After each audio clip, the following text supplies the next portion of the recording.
Hello everyone, मेरे YouTube channel BRS study point में आप सभी का स्वागत है। पॉलिटेक्निक में चल रहे इलेक्ट्रॉनिक्स इंजीनियरिंग और इंस्ट्रूमेंटेशन एंड कंट्रोल इंजीनियरिंग में चल रहे सब्जेक्ट EIM के कुछ इम्पॉर्टेंट क्वेश्चंस के बारे में यहाँ पर मैं आपको बताऊंगा कि एग्ज़ाम से पहले आपको ये क्वेश्चंस ज़रूर देखे जाने हैं, क्योंकि आप सभी को पता है कि लगभग 50% रिपीटेड क्वेश्चंस होते हैं। तो अगर एक बार आप देख लेंगे तो आपको एग्ज़ाम में बहुत हेल्प मिलेगी। आइए देखते हैं क्वेश्चन पेपर। ये पुराना पेपर है। आप यहाँ देख पा रहे हैं कि EIM के जो क्वेश्चंस हैं किस प्रकार से आए हैं। तो आपको बता दें यहाँ कि आपको ये क्वेश्चन 50 मार्क्स का होगा। पहला क्वेश्चन देख रहे हैं कि यहाँ डिफाइन करने के लिए बोला है कि एक्यूरेसी क्या होती है, प्रिसीजन क्या है, सेंसिटिविटी, रेजोल्यूशन। 2.5 नंबर का एक पार्ट है, तो टोटल 10 मार्क्स का है। ठीक है, ये इस टाइप के क्वेश्चन हर साल आते हैं। तो जो ये छोटे छोटे क्वेश्चंस होते हैं ये आपको बहुत अच्छे से तैयार करना है। ठीक है, तो ये देख रहे हैं आप, सेकंड क्वेश्चन है। इसके दो पार्ट करने हैं, कोई 3 पार्ट दिया हुआ है ABC। ठीक है, एक क्वेश्चन जो 5 नंबर का होगा। इसी पैटर्न पर लगभग सभी क्वेश्चंस आए हुए हैं। ठीक है, तो यहाँ पर पूछ रहा है कि explain the error in measurement system. जो मेजरमेंट सिस्टम है उसमें एरर को एक्सप्लेन करना है। ठीक है, ऐसे सेकंड क्वेश्चन है वर्किंग प्रिंसिपल ऑफ PMMC। ठीक है, instrumentation with suitable diagram. PMMC के बारे में एक्सप्लेन करना है, उसके प्रिंसिपल को समझाना है। सेम क्वेश्चन ऐसे ही है, principle of AC voltage of AC current measurement के लिए इसके प्रिंसिपल को समझाना है। ठीक है, थर्ड क्वेश्चन जो है इसके दो पार्ट करने हैं। इसमें भी आप देख रहे हैं कि CRT क्योंकि इम्पोर्टेंट है, CRO और CRT ये सब क्या है, रिलेटेड है। आपको पता है कि CRT is the heart of CRO। ठीक है, तो CRT के बारे में और CRO के बारे में जरूर देख के जाएँ कि क्वेश्चन मिलेगा यहाँ से। और नेक्स्ट है, जैसे लिखा है कि block diagram of storage oscilloscope explain its working. ठीक है, यहाँ पे क्या पूछ लिया है कि DSO के बारे में पूछ लिया है। ठीक है ना, आजकल ये ज़्यादा प्रचलन में है, यूज ज़्यादा किया जा रहा है आजकल DSO। CRO की जगह हमने रिप्लेस करके ये डिजिटल स्टोरेज ऑसिलोस्कोप यूज कर रहे हैं, तो इसलिए यहाँ पर आपको देखना है। नेक्स्ट क्वेश्चन जैसे यहाँ पर है how voltage and current are measured by CRO।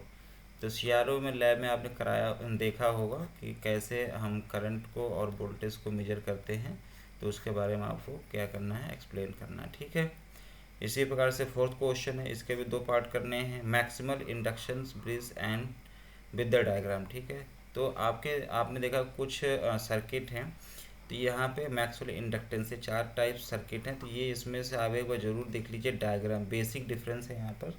और नेक्स्ट है व्हीट स्टोन ब्रिज, ये अक्सर पूछ लिया जाता है। ठीक है, और block diagram of Q meter and explain its working. तो क्यू मीटर क्या होता है, तो ये सभी कॉमन क्वेश्चन है कि हर साल रिपीटेड ही होते हैं। ठीक है, तो क्यू मीटर पढ़ के जाना ही है। ठीक है, मैक्सवेल इंडक्शन है, मैक्सवेल कैपेसिटेंस है। ठीक है, ये सब क्वेश्चन देखना है आपको। ठीक है, ये लास्ट क्वेश्चन है, फिफ्थ क्वेश्चन है, इसके भी दो पार्ट करने हैं। यहाँ पर क्या है कि comparison of analog and digital instrument, ये बहुत इंपॉर्टेंट है कि एनालॉग में कौन कौन से इंस्ट्रूमेंट यूज करते हैं और डिजिटल में कौन कौन से इंस्ट्रूमेंट हैं, उसके बीच में आपको क्या है, कंपेरिजन बताना है। ठीक है, नेक्स्ट है right the application of digital multimeter. DMM आपने सुना होगा, DMM डिजिटल मल्टीमीटर लैब में भी बताया जाता है, ये प्रैक्टिकल भी है कि डिजिटल मल्टीमीटर के बारे में आपको बताना है। ठीक है ना, एप्लीकेशन बताना है। तो जैसे आप क्या है कि डिजिटल मल्टीमीटर से आप रेजिस्टेंस के वैल्यू मेजर कर सकते हैं, कैपेसिटेंस की कर सकते हैं। ठीक है, वोल्टेज मेजर कर सकते हैं, करंट मेजर कर सकते हैं, यहाँ पर कंटिन्यूटी मेजर कर सकते हैं कि ठीक है, और NPN PNP ट्रांजिस्टर चेक कर सकते हैं। तो ये सब जो पैरामीटर्स हैं, ये सब वैल्यू जो आप फाइंड आउट कर सकते हैं डिजिटल मल्टीमीटर्स। ठीक है, देख सकते हैं। नेक्स्ट है explain working principle of signature analyser. कुछ एनालाइजर दिए हुए हैं, उसमें से एक ये पूछ लिया है, इसको आप देख लेंगे। ठीक है, इसका हिंदी वर्जन है। ठीक है, आप देख पा रहे हैं कि एक्यूरेसी, प्रिसीजन, सेंसिटिविटी, रेजोल्यूशन को परिभाषित करना है। 2.5 नंबर का एक क्वेश्चन है। सेकंड क्वेश्चन है मापन प्रणाली में त्रुटि को समझाइए। जो अभी बताया था, PMMC इंस्ट्रूमेंट के कार्य सिद्धांत चित्र के द्वारा समझाइए। AC वोल्टेज, AC करंट के मापन को सिद्धांत समझाइए। थर्ड क्वेश्चन था CRT के बारे में बताना था। ठीक है, DSO के बारे में है, यहाँ वोल्टेज और करंट का CRO कैसे मेजर करते हैं। मैक्सवेल इंडक्टेंस है, व्हीट स्टोन, क्यू मीटर। ठीक है, और analog digital instruments, digital multimeter, signature analyser. ये हिंदी वर्जन है, आप इसको देख सकते हैं। ठीक है, तो और अभी एक पेपर मैं आपको दे रहा हूँ, उसमें कुछ इंपॉर्टेंट क्वेश्चन है, उसको आप देख लीजिए। तो कुछ एक कॉमन क्वेश्चन होंगे, उनको जरूर तैयार करना, आपके एग्जाम में वो आएंगे ही। Okay, thank you.